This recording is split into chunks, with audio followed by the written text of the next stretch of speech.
প্রিয় শিক্ষার্থী, তোমাদেরকে আন্তরিক শুভেচ্ছা। একাদশ শ্রেণী বাংলা সাহিত্য পাঠ অংশে আমাদের একটি ছোট গল্প পাঠ্য রয়েছে। তো আজ আমরা ছোট গল্প আলোচনা করব। তো ছোট গল্প সম্পর্কে দু একটি কথা শুরুতেই আমি বলবো। আসলে ছোট গল্প এক ধরনের গল্প, তবে এটা আকৃতিতে ছোট হয় এবং শুধু আকৃতিতে ছোট হলেই যে ছোট গল্প হবে তা নয়, এর কতগুলো বৈশিষ্ট্য রয়েছে।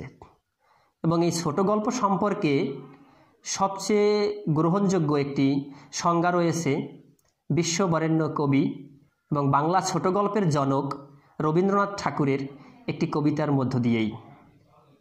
আমি কবিতাংশটু পাঠ করছি। ছোট প্রাণ, ছোট ব্যথা, ছোট ছোট দুঃখ কথা, নিতান্ত সহজ সরল, সহস্র বিস্মৃতি রাশি, প্রত্যহ যেতেছে ভাসি, তারই দুচারিটি অশ্রু জল। নাহি বর্ণনার ছটা, ঘটনার ঘন ঘটা, নাহি তত্ত্ব নাহি উপদেশ, অন্তরে অতৃপ্তি রবে, সাঙ্গ করি মনে হবে, শেষ হইল না শেষ। এই হচ্ছে ছোট গল্পের সর্বোচ্চ গ্রহণযোগ্য একটি সংজ্ঞা। অর্থাৎ এখানে নানা স্মৃতি, নানা কথা, নানা ঘটনা গ্রথিত থাকে এবং সর্বোপরি এমন একটি চমক, এমন একটি পর্যায়ে গিয়ে গল্পটি শেষ হবে যেখানে অন্তরে অতৃপ্ত বাসনা থেকে যাবে। পাঠকের হৃদয়ে যেন আরও শোনার, আরও জানার একটি আকাঙ্ক্ষা বিরাজমান থাকবে। এটি হচ্ছে ছোট গল্প। এবং আরেকটি সহজ কথা রয়েছে, ছোট গল্প হচ্ছে আকৃতিতে ছোট বা আকারে ছোট, প্রকারে গল্প। আকৃতিতে ছোট, প্রকৃতিতে গল্প, মূলত এই হচ্ছে ছোট গল্প। তো সেই ছোট গল্প আমাদের বাংলা সাহিত্যের একজন খ্যাতিমান কথা সাহিত্যিক, জীবন ও প্রকৃতি ঘনিষ্ঠ একজন সেরা সাহিত্যিক বিভূতিভূষণ বন্দ্যোপাধ্যায়, যিনি বাংলার মাঠঘাট, বাংলার প্রকৃতি, বাংলার জীবনকে একেবারেই নিজের হাতে সুনিপুণ ছোঁয়ায় অঙ্কন করেছেন। তিনি হচ্ছেন বিভূতিভূষণ বন্দ্যোপাধ্যায় এবং তার সুবিখ্যাত উপন্যাসত্রয়ী পথের পাঁচালী, অপরাজিতা, এই দুটো উপন্যাস জগৎ বিখ্যাত। পথের পাঁচালী উপন্যাস থেকে বাংলা চলচ্চিত্র নির্মিত হয়েছে এবং জগৎ বিখ্যাত হয়েছে। সেই তার রচনাগুলো যেন জীবন ঘনিষ্ঠ, আত্মমগ্ন, যেন প্রকৃতির বিচরণ তার লেখনীর মধ্য দিয়ে ফুটে উঠেছে। তো বাংলা সাহিত্যের সেই মহান সাহিত্যিক বিভূতিভূষণ বন্দ্যোপাধ্যায় 1894 খ্রিস্টাব্দের 12ই সেপ্টেম্বর তারিখে বর্তমান ভারতের পশ্চিমবঙ্গ 24 পরগনা জেলার ব্যারাকপুর গ্রামে তার পৈতৃক নিবাস ছিল। আর তার জন্ম হয়েছিল মূলত তার মামার বাড়ি মুরারিপুর গ্রামে বসে। এবং এই বিভূতিভূষণ তিনি দারিদ্রতার সাথে লড়াই করে, সংগ্রাম করে বড় হয়েছেন এবং তার লেখনীর মধ্য দিয়ে তার আত্মজৈবনিক ছোঁয়া আমরা দেখতে পাই। তিনি একজন মেধাবী ছাত্র ছিলেন। 1914 খ্রিস্টাব্দে তিনি প্রবেশিকা উত্তীর্ণ হন, 1916 খ্রিস্টাব্দে তিনি উচ্চ মাধ্যমিক উত্তীর্ণ হন এবং 1918 খ্রিস্টাব্দে ডিস্টিংশন সহ স্নাতক ডিগ্রি লাভ করেন। তিনি দীর্ঘদিন শিক্ষকতা করেছেন, পাশাপাশি তিনি শহর থেকে অনেক দূরে নিরিবিলি পরিবেশে গিয়ে নিরবচ্ছিন্ন সাহিত্য সাধনা করেছেন। প্রকৃতি ও মানুষের জীবনকে তিনি তার অসাধারণ শিল্প সুষমাময় ভাষায় সাহজিক সারল্যে প্রকাশ করেছেন। মানুষকে তিনি দেখেছেন গভীর মমত্ববোধ ও নিবিড় ভালোবাসা দিয়ে। তার গদ্য কাব্যময় ও চিত্রাত্মক বর্ণনায় সমৃদ্ধ, চিত্ররূপময় বর্ণনা এবং প্রকৃতির চমৎকার বর্ণনা বিশ্লেষণে তার সাহিত্য এক বিশেষ ব্যঞ্জনা লাভ করেছে। এবং বিভূতিভূষণ বন্দ্যোপাধ্যায়ের রচনাবলীর মধ্যে যেটা বিখ্যাত রয়েছে, যেগুলো খুব বহুল প্রচলিত, পথের পাঁচালী, অপরাজিতা, এছাড়া তার রয়েছে দৃষ্টি প্রদীপ, আরণ্যক, দেবযান, ইছামতি, এগুলো রয়েছে তার উপন্যাস। গল্প গ্রন্থ হিসাবে রয়েছে মেঘমল্লার, মৌরি ফুল, যাত্রা বদল, কিন্নর দল। এই মহান কথা সাহিত্যিক বিভূতিভূষণ বন্দ্যোপাধ্যায় 1950 সালের 1 সেপ্টেম্বর ঘাটশিলায় মৃত্যুবরণ করেন। সেই বিভূতিভূষণ বন্দ্যোপাধ্যায়ের চেতনা সম্পর্কে আমরা আজ এই গল্পের মাধ্যমে জানতে পারব। প্রিয় শিক্ষার্থী বন্ধুরা, আজ আমরা যে ছোট গল্পটি আলোচনা করব, গল্পটির নাম তোমরা বোর্ডে দেখতে পাচ্ছ। গল্পটি হচ্ছে আহ্বান, বিভূতিভূষণ বন্দ্যোপাধ্যায়। গল্পটি আহ্বান, বিভূতিভূষণ বন্দ্যোপাধ্যায়। তোমরা একটু খেয়াল রাখবে যে আহ্বান বানানটি রয়েছে আ, হয় বয় আকার, দন্তন্য। এর উচ্চারণটি আমরা করব আহ্বান, এটা আমরা সবাই খেয়াল রাখব। এবং লেখকের নাম হচ্ছে বিভূতিভূষণ বন্দ্যোপাধ্যায়। বিভূতি মানে হচ্ছে শ্রেষ্ঠ, ভূষণ মানে হচ্ছে অলংকার, আর বন্দ্যোপাধ্যায় তার পদবী। এবং বন্দ্যোপাধ্যায় নামের ক্ষেত্রে তোমরা বানানটি খেয়াল রাখবে, নয় দয় জ ফলায় ওকার। মূলত আমরা এই বানানটি একটু বানান সতর্কতা সচেতন থাকতে হবে। তো প্রিয় শিক্ষার্থী, আমরা সরাসরি গল্পে প্রবেশ করব। গল্পটি আমরা পড়ব, আলোচনা করব। তোমরা অবশ্যই বইটি সাথে নিয়ে বই বের করে প্রতিটি চরণ ধরে ধরে তোমরা গল্পটি পড়বে এবং আমার ক্লাসটি দেখবে। তাহলে তোমরা গল্পটি সুন্দরভাবে বুঝতে পারবে। প্রিয় শিক্ষার্থী, তো আমরা গল্পটি শুরু করব। তোমরা অবশ্যই তোমাদের পাঠ্য বইটি, গল্পটি মেলে ধরে আমার ক্লাসটি তোমরা করবে, তাহলে তোমরা গল্পটি ভালো বুঝতে পারবে। দেশের ঘরবাড়ি নেই অনেক দিন থেকেই। পৈতৃক বাড়ি যা ছিল ভেঙে চুরে ভিটিতে জঙ্গল গজিয়েছে। এই অবস্থায় একদিন গিয়েছি দেশে কিসের একটা ছুটিতে। অর্থাৎ এই গল্পটি এখানে উত্তম পুরুষে বর্ণিত। উত্তম পুরুষ অর্থাৎ এখানে নায়ক কিংবা লেখক তিনি নিজের জবানিতে, নিজের মুখে গল্পটি বর্ণনা করছেন। তো নিজে নিজে তিনি বলছেন, অর্থাৎ তিনি হয়তো শহরে কোথাও থাকেন এবং দেশে ঘরবাড়ি নেই, তার পৈতৃক ভিটায় জঙ্গল গজিয়েছে, তার পিতার যে নিবাস সেখানে কোনো ঘর নেই। এমন একটি পরিস্থিতিতে তিনি কোনো একটা ছুটিতে তিনি দেশের বাড়িতে গিয়েছেন। গ্রামের চক্রবর্তী মশাই আমার বাবার পুরাতন বন্ধু, আমাকে দেখে খুব খুশি হলেন। বললেন, কতকাল পরে বাবা, মনে পড়ল দেশের কথা। প্রণাম করে পায়ের ধুলা নিলাম। বললেন, এসো এসো, বেঁচে থাকো, দীর্ঘজীবী হও, বাড়িঘর করবে না। অর্থাৎ ওই গ্রামেই যিনি কথক, তিনি গল্পটি বলছেন, তার বাবার একজন পুরাতন বন্ধু ছিলেন, তাকে তিনি চক্রবর্তী মহাশয় অর্থাৎ চক্রবর্তী পদবীধারী যারা, তাদেরকে গ্রামে আঞ্চলিকভাবে চক্রবর্তী মশাই বলে ডাকা হতো। তো সেই চক্রবর্তী মশাইয়ের সঙ্গে তার দেখা হলো। তিনি দেখে এই কথককে, গল্পের নায়ককে খুব খুশি হলেন, আনন্দিত হলেন এবং তিনি তাকে দেখে বলল যে তোমার দেশের কথা এতদিনে মনে পড়লো, এবং তাকে তিনি প্রণাম করে পায়ের ধুলা নিলেন। তিনি বললেন, তাকে আশীর্বাদ করলেন, বেঁচে থাকো, দীর্ঘজীবী হও, এবং তাকে বললেন, তুমি বাড়িঘর করবে না। উত্তরে বললেন, আগে সামান্য মাইনে পাই, অর্থাৎ অল্প বেতনে আমি চাকরি করি, এ দিয়ে আমি কি করে আবার বাড়িতে ঘর তুলব। এবং চক্রবর্তী মশাই বললেন, তাতে কি, গ্রামের ছেলে গ্রামে বাস করবে, এতে আর সামান্য মাইনে, বেশি মাইনে কি, আমি খড় বাস দিচ্ছি, চালাঘর তুলে ফেলো, মাঝে মাঝে যাতায়াত করো। তার বাবার যে বন্ধু চক্রবর্তী মশাই, তিনি বললেন যে এতে আর তেমন সমস্যা কি, তুমি গ্রামের ছেলে, তুমি গ্রামে একটি ঘর তুলে থাকবে, এতে তোমার মাইনে পাওয়া না পাওয়া, বেতন পাওয়া না পাওয়া, এতে এমন কিছু নয়। আমি খড় দেব, আমি বাঁশ দিচ্ছি, তুমি একটা চালা ঘর তুলে ফেলো, অর্থাৎ তোমার পিতার ভিটায় একটা ঘর থাকুক। আরও অনেকে এসে ধরলো, অন্তত খড়ের ঘর উঠাতে হবে। অনেক দিন পরে গ্রামে এসে লাগছে ভালোই। বড় আম বাগানের মধ্য দিয়ে বাজারের দিকে যাচ্ছি, আম গাছের ছায়ায় একটি বৃদ্ধার চেহারা, ডান হাতে নড়ি ঠক ঠক করতে করতে বোধ হয় বাজারের দিকে চলেছে। অর্থাৎ বলেছেন কি, অনেকেই, শুধু চক্রবর্তী মশাই নয়, গ্রামের অনেকেই বললেন তুমি ঘর তোলো, ঘর উঠাও, এবং গ্রামে এসে মানুষের ভালোবাসা খুব ভালোই লাগছিল।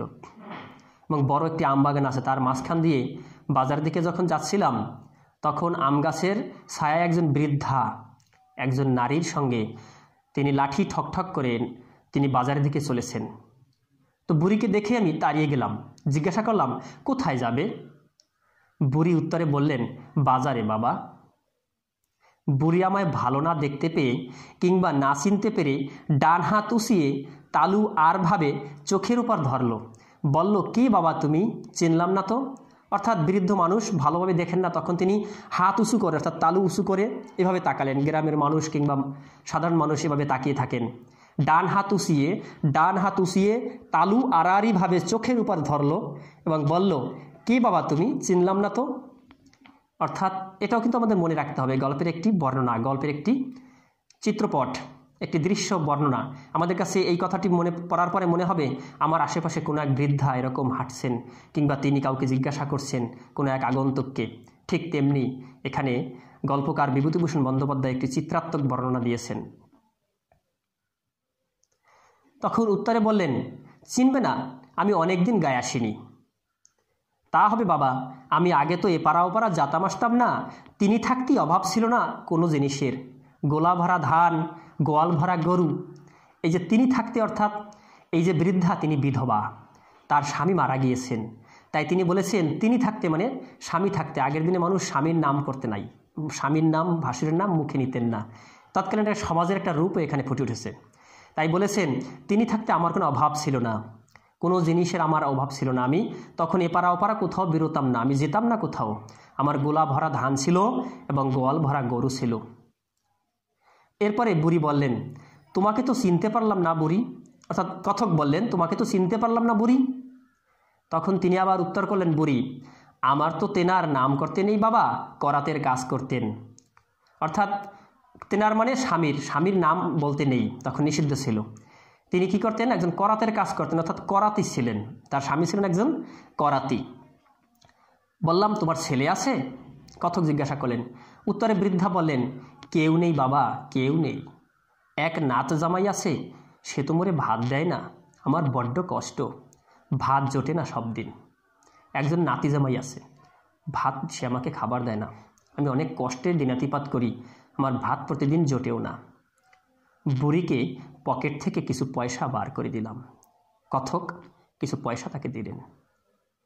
ব্যাপারটা এখানেই চুকে যাবে ভেবেছিলাম, কিন্তু তা চুকলো না। তিনি ভেবেছিলেন হয়তো আজকে ওনাকে কয়টার পয়সা দিলাম, এখানেই বুঝি শেষ হয়ে যাবে। পরের দিন সকালে ঘুম থেকে উঠেছি, এমন সময় সেই বুড়ি লাঠি ঠক ঠক করতে করতে হাজির উঠোনে। থাকি এক গেতি খুড়োর বাড়ি। তিনি বললেন, ও হলো জমির করাতির স্ত্রী, অনেকদিন আগে মরে গিয়েছে জমির। বুড়ি উঠোনে দাঁড়িয়ে ডাকলো, ও বাবা। অর্থাৎ পরের দিন এই লেখক কিংবা কথক তিনি তার বংশের এক কাকার বাড়িতে, গেতি খুড়োর বাড়িতে, অর্থাৎ চাচার বাড়িতে, বংশীয় একজন চাচার বাড়িতে তিনি উঠতেন। যেহেতু তার নিজের বাড়িতে ঘর নেই, বাবার ভিটায় ঘর নেই, তো সেখানে পরের দিন সকালবেলা লাঠি ঠকঠক করতে করতে সেই বৃদ্ধা নারী এই ছেলেটির সঙ্গে দেখা করতে হাজির। তখন গেতি খুড়ো বলছিলেন, ও হচ্ছে জমির করাতির স্ত্রী। এখন আমরা জানলাম যে এই বৃদ্ধার স্বামীর নাম ছিল জমির করাতি। এই জমির করাতি অনেকদিন আগে মারা গিয়েছেন। তো বুড়ি উঠানে এসে ডাকতেছিল কাকে, ওই ছেলেটাকে, ও বাবা। বোধ হয় চোখে একটু কম দেখে। বললাম, এই যে আমি এখানে। আমি খুড়োমশাই বুড়িকে বুঝিয়ে দিলেন আমি কে। সে উঠোনের কাঁঠাল তলায় বসে আপন মনে খুব খানিকটা বকে গেল। এবং এই যে খুড়োমশাই যিনি চাচা ছিলেন, সেই চাচা বুঝিয়ে দিচ্ছিলেন যে এই লোকটি কে, যে এসেছে, এর পরিচয়টা দিলেন, অর্থাৎ কথকের পরিচয় দিলেন। পরদিন কলকাতা চলে গেলাম, ছুটি ফুরিয়ে গেল। শুরুতে আমরা জেনেছিলাম যে তিনি কোনো শহর থেকে এসেছিলেন, অর্থাৎ এখন আমরা জানলাম তিনি কলকাতা শহরের বাসিন্দা। এই গল্পের যিনি কথক, গল্পের যিনি বর্ণনাকারী, তিনি কলকাতায় চাকরি করতেন। তিনি ছুটিতে গ্রামের বাড়িতে বেড়াতে এসেছিলেন। আবার ছুটি শেষ, তিনি কলকাতায় ছুটে গেলেন। কয়েক মাস পরে জ্যৈষ্ঠ মাসে কয়েক মাস পরে জ্যৈষ্ঠ মাসে গরমের ছুটিতে আমার নতুন তৈরি খড়ের ঘরখানাতে এসে উঠলাম। অর্থাৎ নতুন একটা ঘর তৈরি করা হলো, খড়ের ঘর। এবং জ্যৈষ্ঠ মাসে যখন গরমের ছুটি, গ্রীষ্মকালীন ছুটি হলো, সেই ঘরটিতে এসে এই কথক উঠলেন। কলকাতাতে কর্মব্যস্ত এই কমাসের মধ্যে বুড়িকে একবারও মনে পড়েনি, বা এখানে এসেও মনে হঠাৎ হয়তো হতো না যদি সে তার পরের দিনেই সকালে আমার ঘরের নিচু দাওয়ায় এসে না বসে পড়ত। অর্থাৎ এতদিনে বুড়ির কথা মনে ছিল না, কিন্তু হঠাৎ আবার যখন আসলো সেই কলকাতায় বসে কর্মব্যস্ততার মধ্যে, তাকে মনে থাকতো না, কিন্তু ওই যে পরের দিন যে ঘরের নিচু দাওয়ায় এসে সে বুড়ি বসছিলেন, সেই কারণে আবার বুড়ি, অর্থাৎ তিনি যখন আসলেন জ্যৈষ্ঠের ছুটিতে, ওই বুড়ি খবর পেয়ে গেছে যে ছেলেটি এসেছে, তাই তিনি আবার ছুটি আসলেন। তাকে দেখে আবার মনে পড়ল বুড়ির কথা। তো কথক বললেন, বললাম, কি বুড়ি, ভালো আছো? ময়লা ছেঁড়া কাপড়ের প্রান্ত থেকে গোটা কতক আম খুলে আমার সামনে মাটিতে রেখে বলল, আমার কি মরণ আছে রে বাবা? অনেক অতি আক্ষেপে, অনেক কষ্টে বৃদ্ধা বলছিলেন, আমার কি মরণ আছে রে বাবা? অর্থাৎ তিনি মরলেই যেন এখন বেঁচে যান, তার কত কষ্ট। এত কষ্টের মধ্যে তিনি এই ছেলেটিকে ভালোবেসে তার জন্য কয়েকটা আম নিয়ে এসেছে। জিজ্ঞাসা করলাম, ও আম কিসের? দন্তহীন মুখে একটু হাসবার চেষ্টা করে বললে, গোপাল আমার, তোর জন্য নিয়ে আলাম গাছের আম, বেশ কড়া মিষ্টি, খেয়ে দেখো এখন। অর্থাৎ সেই বৃদ্ধা তার নিজের মনের আন্তরিক ভাষায় তার ডাক, গোপাল আমার, তার মতো করে আঞ্চলিক ভাষায় বুক ভরে প্রাণ ভরে তাকে ডাক দিলেন। তোমার জন্য তো আমি আম নিয়ে এসেছি, গাছের আম, কড়া মিষ্টি, একটু খেয়ে দেখো না। বড় ভালো লাগলো। গ্রামে অনেক দিন থেকে আপনার জন কেউ নেই, একটা ঘনিষ্ঠ আদরের সম্বোধন করার লোকের দেখা পাইনি বাল্যকালে, মা পিসিমা মারা যাওয়ার পর থেকে। কথকেরও কোনো আপনজন কেউ নেই, এরকম আপন বলে ডাক দেওয়ার মতো একটা লোকও তার ছিল না। আজ এই কোথার বিধবা নারী, অসহায় বৃদ্ধা, তিনি এসে এই ছেলেটিকে কত আপন করে নিলেন। বুড়ি বললে, খাও কোথায়? হ্যাঁ বাবা। জিজ্ঞাসা, তুমি কোথায় খাওয়া দাওয়া করো? উত্তরে বললাম, আমি খুড়োমশায়ের বাড়ি, অর্থাৎ ওই কাকার বাড়িতে আমি খাই। তা আবার বুড়ি জিজ্ঞাসা করলেন, বেশ যত্ন করে তো ওনারা? উত্তরে আমি বললাম, হ্যাঁ তা করে। দুধ পাচ্ছ ভালো? মানে তুমি কি ভালো দুধ খেতে পারো? গ্রামে এসেছো, একটু খাঁটি দুধ খেতে পারো? তখন উত্তরে কথক বলেন, ঘুটি গোয়ালিনী দেয় মন্দ না। গোয়ালিনীর নাম হচ্ছে ঘুটি গোয়ালিনী। গোয়ালিনী মানে হচ্ছে যারা দুগ্ধ দহন করে মানুষের বাড়িতে দিতেন, সেই ঘুটি গোয়ালিনীর নাম বললেন, যে ঘুটি গোয়ালিনী দেয় মন্দ না। উত্তরে বৃদ্ধা বলেন, ও বাবা, ওর দুধ অর্ধেক জল, দুধ খেতে পাচ্ছ না? ভালো বুঝেছি।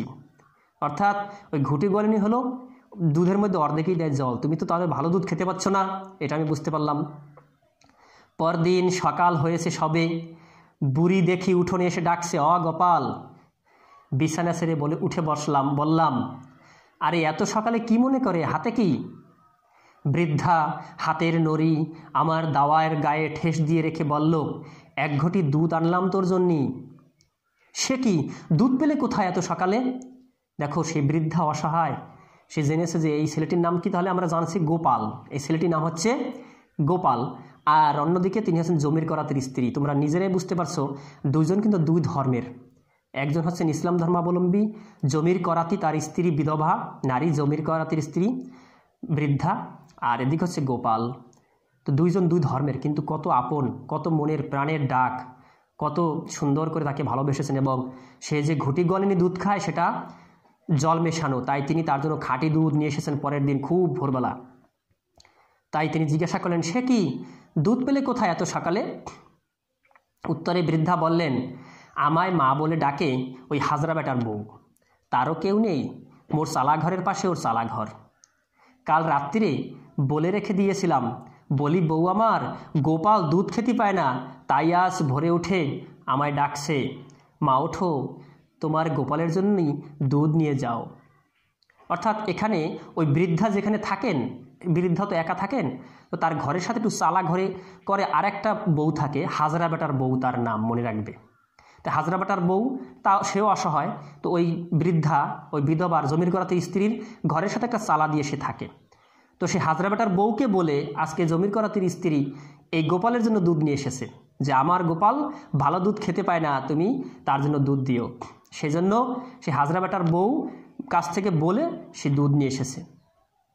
উত্তরে বললেন, আচ্ছা কেন বলো তো তোমার এসব? এরকম আর কখনো এনো না, কত পয়সা দাম দিতে হবে বলো? কতকটা বুড়ি একটু ঘাবড়ে গেল, ভয়ে ভয়ে বলে, কেন বাবা, পয়সা কেন? বুড়ি যে দুধ নিয়ে এসেছেন, গোপাল একটু পয়সা দিতে চেয়েছে।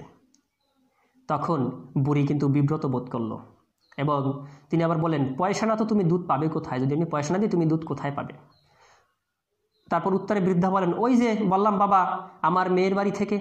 অর্থাৎ হাজরা বেটার বউ ওই বৃদ্ধাকে মা বলে ডেকেছে, তাই এখন বৃদ্ধার মেয়ে হাজরা বেটার বউ। সুতরাং তাই বলেছেন যে আমার ওই যে মেয়ে বলে ডাকি, আমার মেয়ের বাড়ি থেকে দুধ এনে দিয়েছি, তুমি কেন টাকা দিবে? তারপরও কথক বললেন, তা হোক, তুমি পয়সা নিয়ে যাও, সেও তো গরিব লোক। বুড়ি পয়সা নিয়ে চলে গেল বটে, কিন্তু সে যে দমে গিয়েছে তার কথাবার্তার ধরনে বেশ বুঝতে পারলাম। মনে একটু কষ্ট হলো বুড়ি চলে গেলে। পয়সা দিতে যাওয়া ঠিক হয়েছে কি?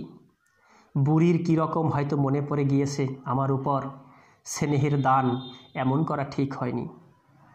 অর্থাৎ বুড়িকে পয়সা দিলাম, দেওয়ার পরে চলে গেল। এখন কথক ভাবতেছেন, তাকে কি আমার এই পয়সা দেওয়াটা ঠিক হয়েছে? আমাকে স্নেহ করে, আমাকে ভালোবেসে, আমাকে সন্তানের মতো মনে করে আমার জন্য দুধ নিয়ে এসেছে, পয়সা দেওয়াতে হয়তো বুড়ি মনে কষ্ট পেতে পারে। তাই এই কথাটি বলেছেন, স্নেহের দান এমন করা ঠিক হয়নি। পরীক্ষায় প্রশ্নটি আসতে পারে কিংবা বাক্যটি বুঝতে হবে। স্নেহের দান অর্থাৎ বুড়ি এই গোপালকে সন্তানের মতো স্নেহ করে, সন্তানের মতো ভালোবাসে, সেই স্নেহ করে তাকে দান করেছে দুধ, সেখানে আমার এই মূল্য দিতে যাওয়া কি ঠিক হয়েছে? বুড়ি কিন্তু এই অবহেলা গায়ে মাখল না আদৌ। প্রতিদিন সকাল হতে না হতেই সে এসে জুটবে, সকাল হতে না হতেই বুড়ি উপস্থিত। গোপাল, এই দুটি কচি শশার জালি মোর গাছের, এই নেও, নুন দিয়ে খাও দেখিন মোর সামনে। দেখো কত আপন, দুইটা কচি শশা জালি শশা নিয়ে এসেছে, তাকে আপন পরে দেখো, গোপাল, তুমি নাও, একটু লবণ দিয়ে নুন দিয়ে আমার সামনে বসে একটু খাও, তুমি একটু খেলে আমার পরাণটা জুড়িয়ে যাবে। কত ভালোবাসা এই জমির করাতির স্ত্রী, এই বৃদ্ধা নারীর। উত্তরে আমি বললাম, বুড়ি তোমার চলে কি সে? বুড়ি বললেন, ওই যে যারে মেয়ে বলি, ও বড্ড ভালো, লোকের ধান ভানে তাই চাল পায়, আমায় দুটো না দিয়ে খায় না। ওই যে হাজরা বেটার বউ যাকে আমি মেয়ে বলি, সে যেখানে ধান ভানে চাল পায় সেখান থেকে আমাকে কিছু না কিছু না দিয়ে সে কখনোই খায় না। তো কথক জিজ্ঞাসা করলেন, একা থাকো? উত্তরে বৃদ্ধা বলেন, তা একদিন মোর ঘরখানা না হয় দেখতে গেলে? অমর গোপাল, আমি নতুন খাজুর পাতার চেটাই বুনে রেখে দিয়েছিলাম তোমারে বসতি দেবার জন্যই। দেখো কত তার মনের বাসনা, যে তিনি আবার গোপালকে বললেন যে তুমি একদিন না হয় আমার ঘরখানা একটু দেখতে আসবে, আমার ঘরে তোমার জন্য আমি খাজুর পাতা দিয়ে একটি চাটাই তৈরি করে রেখেছি, তুমি সেটা গেলে তোমাকে বসতে দেব। এখনকার দিনে তো অত্যাধুনিক চেয়ার সোফা, কত অত্যাধুনিক বিষয়, আর তখনকার দিনে ওই একটু চাটাইয়েই অনেক বড় কিছু। অর্থাৎ গোপাল কলকাতা থেকে এসেছে, তাকে বসার জন্য একটা খেজুর পাতার চাটাই তৈরি করে রেখেছে, এটাই তাদের জন্য অনেক বড় সম্মানের। সেবার বুড়ির বাড়িতে আমার যাওয়া ঘটে উঠল না, নানা দিকে ব্যস্ত থাকি। অনেক দিন পরে গ্রামে এসেছি তো, যে কদিন গ্রামে থাকি বুড়ি রোজ সকালে আসতে ভুলবে না, কিছু না কিছু আনবেই, কখনো পাকা আম, কখনো পাতি লেবু, কখনো বা একছড়া কাঁচা কলা, কি এক ফালি কুমড়ো, অর্থাৎ বিভিন্ন জিনিস নিয়ে একদিন না একদিন আসবেই। প্রতিদিন যতদিন গোপাল ছিল কোনো না কোনো জিনিস নিয়ে তিনি আসবেই। কোনো দিন পাকা আম নিয়ে আসে, কোনো দিন পাতিলেবু নিয়ে আসে, কোনো দিন একছড়া কাঁচকলা কিংবা এক ফালি কুমড়ো। কত ভালোবাসার নিদর্শন, দুইজন দুই ধর্মের, একজন গ্রামের বৃদ্ধা অসহায় নারী, আর একজন শহরের বাসিন্দা গোপাল চাকুরিজীবী। একজনের বয়স কত বেশি আর একজন তরুণ যুবক, কত পার্থক্য, ধর্মের পার্থক্য। শহরের বাসিন্দা একজন গ্রামের বাসিন্দা, একজন নারী একজন পুরুষ, একজন বৃদ্ধা একজন যুবক, এত পার্থক্য, তারপরে ভালোবাসার কোনো কমতি নেই, যেন আন্তরিক ভালোবাসা। পুনরায় গ্রামে এলাম 5-6 মাস পরে, আশ্বিন মাসের শেষের দিকে, মনে রাখবে পরবর্তীতে 5-6 মাস পরে কথক আশ্বিন মাসের শেষের দিকে বাড়ি এসেছেন। কয়েকদিন পরে ঘরে বসে আছি, বাইরের উঠোনে দাঁড়িয়ে কে যেন জিজ্ঞাসা করলো, বাবু ঘরে আছেন গা? অর্থাৎ 5-6 মাস পরে আশ্বিনের শেষের দিকে এসেছি, এখন কোনো অন্য একজন লোক এসে খুঁজতেছেন বাবুকে, অর্থাৎ এই গোপালকে। বাইরে এসে দেখি গত জ্যৈষ্ঠ মাসে যাকে বুড়ির সঙ্গে দেখেছিলাম সেই মধ্যবয়সী স্ত্রী লোকটি জ্যৈষ্ঠ মাসে এসে বুড়ির সাথে একটি মধ্যবয়সী একজন স্ত্রী লোককে দেখেছিলেন। আমায় দেখে সলজ্জভাবে মাথার কাপড়টা আরেকটু টেনে দেবার চেষ্টা করে সে বললে, বাবু কবে এসেছেন? সলজ্জভাবে মানে লজ্জার সাথে। বাবুকে দেখে ওই মধ্যবয়সী নারী তিনি মাথার ঘুমটাটি একটু টেনে দিলেন এবং তাকে বললেন, বাবু কবে এসেছেন? উত্তরে আমি বললাম, দিন 5-6 হলো। কেন? অর্থাৎ 5-6 দিন হয়ে গেছে গ্রামে এসেছেন। আমার সেই মা পেটিয়ে দিলে বলে, দেখে এসে গিয়েও। এখন সেই মাকে ওই জমির করাতের স্ত্রী, বিধবা নারী, সে হচ্ছে মা, আর মেয়ে হচ্ছে কি হাজরা বেটার বউ। ওই হাজরা বেটার বউ ওই বৃদ্ধা নারীর ঘরের সাথে একটা চালা ঘর দিয়ে থাকে। তো আজকে সে তাকে বলছে, আমার মা আমাকে পাঠিয়ে দিয়েছে। এখন যে বলছে পেটিয়ে দিলে, এটা হলো আঞ্চলিক শব্দ। আচ্ছা, মা আমাকে পাঠিয়ে দিয়েছেন যে গোপালকে একটু দেখে এসো। তখন গোপাল বলল, কে? তিনি বললেন, ওই সেই বুড়ি, এখানে যিনি আসতো, তেনার বড্ড অসুখ, এবার বোধহয় বাঁচবে না। গোপাল কবে আসবে, গোপাল কবে আসবে, অস্থির, আমারে রোজ শুধায়। একবার দেখে আসুন গিয়ে, বড্ড খুশি হবে তাহলেই।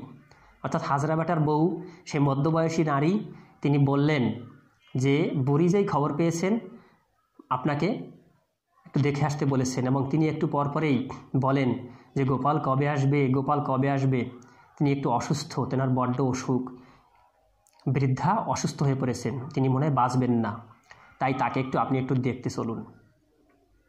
বিকেলের দিকে বেড়াতে যাবার পথে দেখতে গেলাম বুড়িকে। বুড়ি শুয়ে আছে একটা মাদুরের ওপর, মাথায় মলিন বালিশ, মলিন মানে ময়লা একেবারে যুক্ত একটা বালিশ, এবং একটা মাদুরের উপর শুয়ে আছেন। আমি গিয়ে কাছে দাঁড়াতেই বুড়ি চোখ মেলে আমার দিকে চাইল। পরে আমাকে চিনে ধর্মর করে বিছানা ছেড়ে উঠবার চেষ্টা করতেই আমি বললাম, উঠো না, ও কি? অর্থাৎ এই গোপালকে দেখে সে বৃদ্ধ অসুস্থ, মৃত্যুপথযাত্রী, সে উঠতে রাজি, ওঠা শুরু করেছে। তখন কথক বলেন, আপনি উঠবেন না।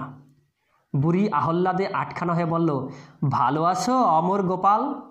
বসতে দে গোপালকে, বসতে দে। তার কত আনন্দ, তত উৎসাহ, গোপাল আমার বাড়িতে এসেছে, ওকে বসতে দাও। গোপাল বললেন, বসবার দরকার নেই, থাক।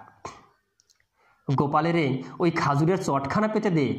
সেই বুড়িমা যেদিন বলেছিলেন যে খেজুর পাতার একটি চাটাই বুনেছি, তাই হাজরা বেটার বউকে, তা যে মা ডেকেছেন সেই মেয়েকে বলছেন, তুমি সেই খেজুর পাতার চাটাইখানা ওকে বসতে দাও বিছিয়ে।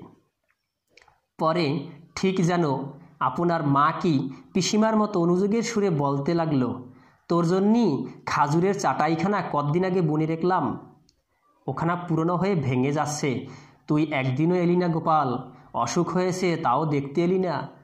কত আন্তরিকতা দেখো, সেই বৃদ্ধা নারী গোপালকে এত ভালোবাসে। তুমি একদিনও আমাকে দেখতে আসলে না, তোমার জন্য আমি খাজুর পাতার চাটাই তৈরি করে রেখেছি, এটা পুরনো হয়ে ভেঙে যাচ্ছে, তুমি আসবা, তুমি এটা বসবা। বুড়ির দুচোখ বেয়ে জল বেয়ে পড়ছে গড়িয়ে।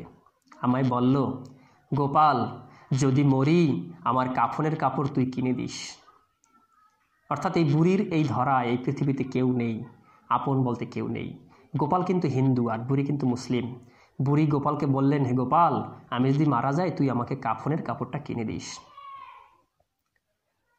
আসবার সময় বুড়ির পাতানো মেয়েটির হাতে কিছু দিয়ে এলাম পথ্য ও ফলের জন্য, হয়তো আর বেশি দিন বাঁচবে না, এই অসুখ থেকে উঠবে না।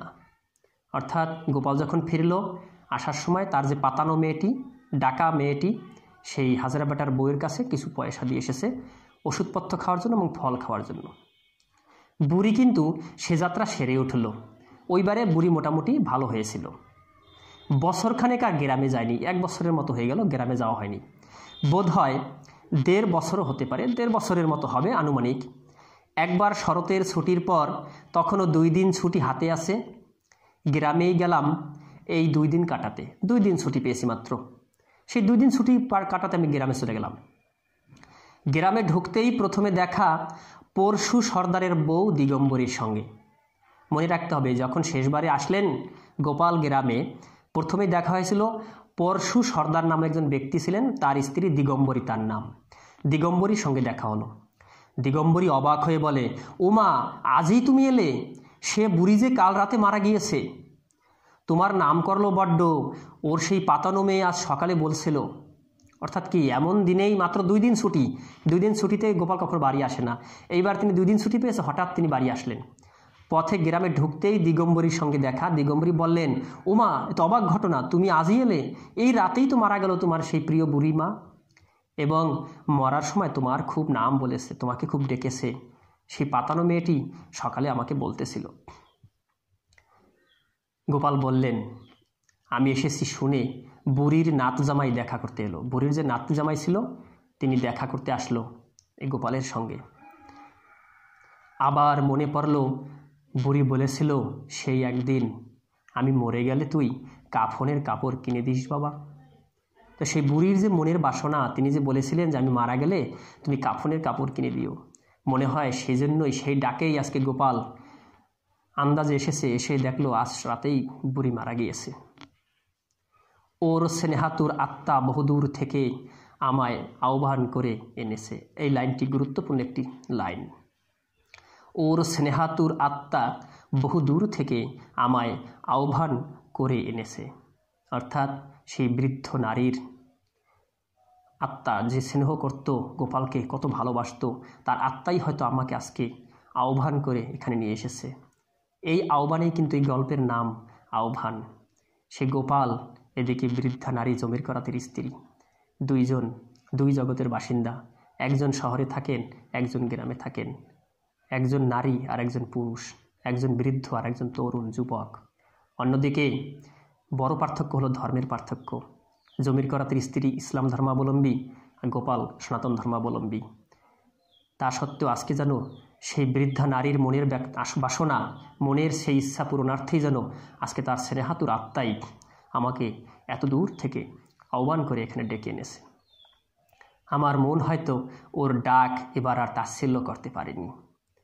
তাই গোপাল নিজে নিজেই বলছেন, আমার মন হয়তো এই বুড়ির ডাক দূরে ঠেলে দিতে পারেনি, তার ডাককে আমি অবহেলা করতে পারিনি, তার ডাক আমি তাচ্ছিল্য করতে পারিনি। আমাকে তার বুড়ির ডাক, সে বুড়ির আত্মাই আমাকে আজ এখানে টেনে নিয়ে এসেছে। নচেত মাত্র 2 দিন ছুটি, 2 দিন ছুটিতে কখনোই গোপাল গ্রামে আসে না।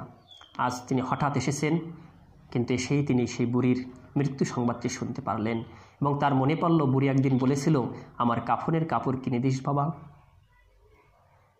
কাপড় কিনবার টাকা দিলাম, অর্থাৎ কাফনের কাপড় কেনার জন্য টাকা দিলেন।